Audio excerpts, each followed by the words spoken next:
ಕಾಂಗ್ರೆಸ್ ನಾಯಕ ವಿಧಾನ ಪರಿಷತ್ ಸದಸ್ಯ ಐವನ್ ಡಿಸೋಜಾ ಅವರ ಮನೆ ಮೇಲೆ ಆಗಸ್ಟ್ 21ರ ರಾತ್ರಿ ದುಷ್ಕರ್ಮಿಗಳು ಕಲ್ಲು ತೂರಾಟ ನಡೆಸಿದ್ದಾರೆ.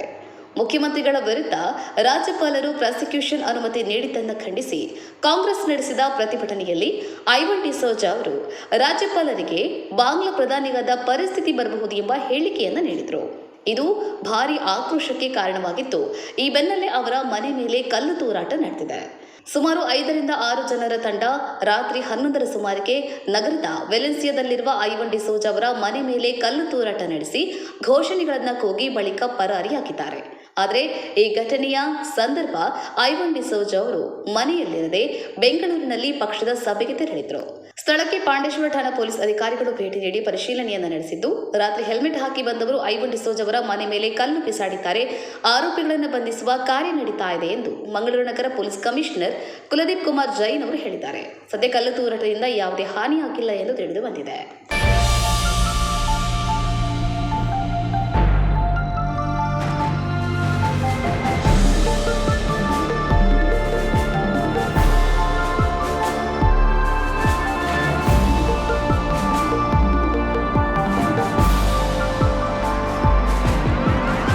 ಹೆಚ್ಚಿನ news ಅಪ್ಡೇಟ್ಗಾಗಿ Prajaprakash news YouTube channel ಅನ್ನು ಸಬ್ಸ್ಕ್ರೈಬ್ ಮಾಡಿ ಮತ್ತು ಬೆಲ್ ಬಟನ್ ಕ್ಲಿಕ್ ಮಾಡಿ.